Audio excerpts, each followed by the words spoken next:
जो 5-6 साल से कूड़े का ढेर बन गया था, 6-7 फुट तक आ गया था। और आज अभी आप जाकर देखोगे, परचून की दुकान है, उसके सामने जो कूड़े का ढेर था वो साफ होकर आज पार्किंग का स्थान बन गया। वहां पर गाड़ियां पार्क होती है, क्योंकि एमसीडी वालों ने उनका चालान काटा था और उनको हिदायत दी थी, अगर आपने जल्द से जल्द इसको साफ नहीं करवाए तो आपके खिलाफ सख्त कार्रवाई की जाएगी।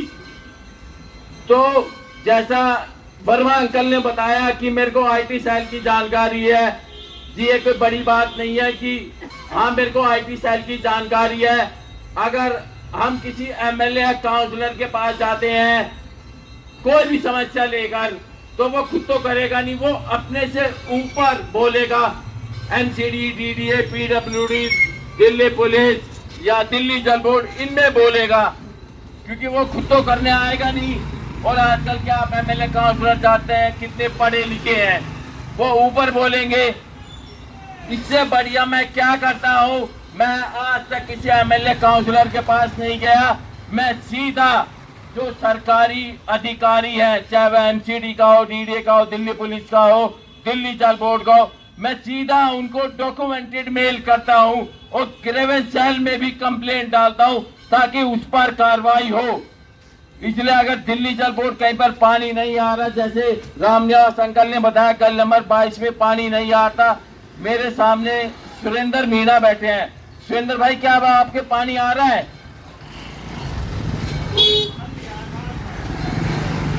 आज पानी नहीं आया, लेकिन इससे पहले सुरेंद्र भाई ने मेरे को पर्सनल भी काफी मैसेज किए थे पानी नहीं आता।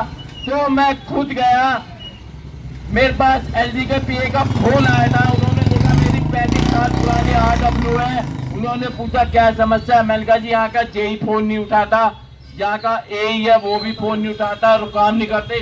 तो मैंने दिल्ली जल बोर्ड के सीईओ को मेल करी और उसमें राष्ट्रपति, एलजी और सीसी में सीईओ को रखा। तो जब सीईओ के हाथ पैर कांपे कि यार इससे तो राष्ट्रपति और एलजी को भी रख दिया, सीईओ ने एक्शन और जेई को बुलाकर तुरंत काम करवाया कि जहां पर जो भी पानी की समस्या है उसको जल्द से जल्द सॉर्ट आउट किया जाए। दूसरा, 10 साल हो गए यहाँ पर, 10 साल होने को आए, हमारी पार्षद इंद्र कौर है, आप में से शायद किसी ने देखा होगा, किसी के पास आई है, किसी गली में आई है, किसी गली में तो आज तक काम करने के लिए कोई नहीं आया।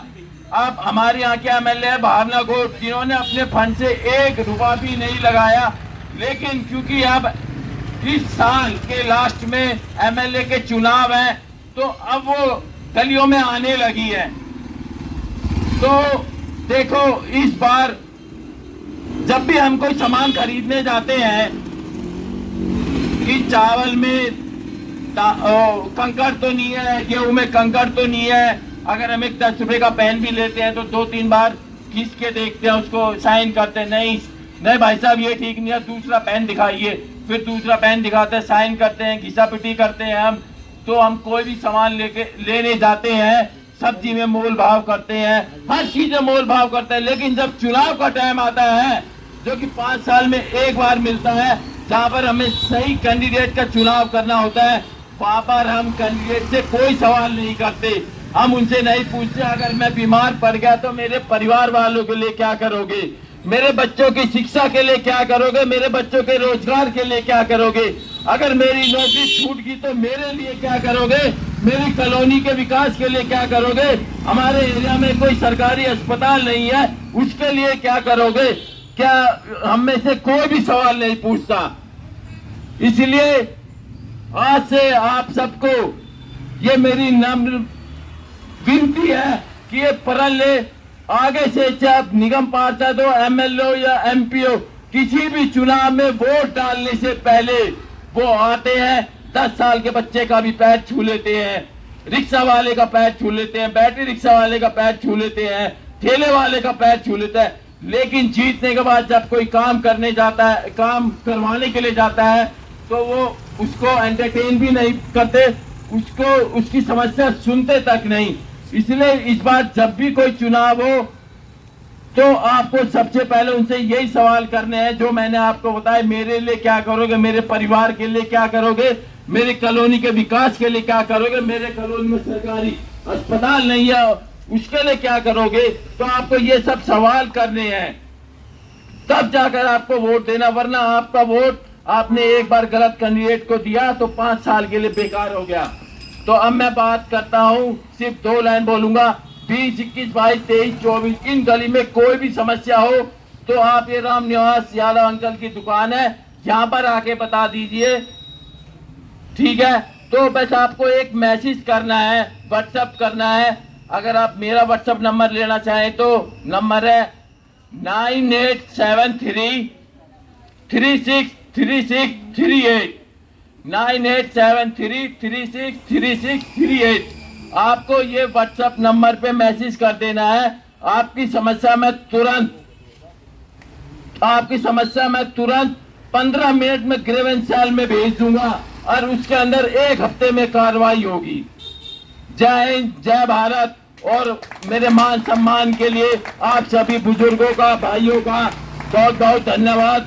और ये मेरे बड़े भाई आ रखे हैं, डॉक्टर साहब जो हमारे द्वारका में है, इंदिरा गांधी हॉस्पिटल है, उसमें डर्मेटोलॉजिस्ट डॉक्टर है। इनके पास भी मैंने किसी को भेजा था, मैं उसको जानता नहीं था, लेडी को मेट्रो में मिली थी मुझे। वो कहते मुझे स्किन की प्रॉब्लम है, लेकिन वो रहने वाली थी सादनगर की, जो उधर रेलवे लाइन की तरफ की।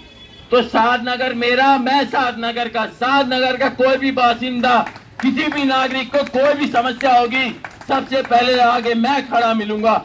मेट्रो में मिली उस लड़की को मैं खुद लेके गया, ये डॉक्टर साहब लिफ्ट से खुद नीचे आए, अपने केबिन में लेके गए और इन्होंने प्रिस्क्रिप्शन दी और आगे भी दिखाया। इनका नाम है राकेश यादव और ये रहते हैं कैलाशपुरी में। इसी के साथ बहुत बहुत धन्यवाद। जय हिंद, जय भारत। माताओं का भी बहुत बहुत धन्यवाद। मैं हाथ जोड़कर आप सभी को प्रणाम करता हूँ।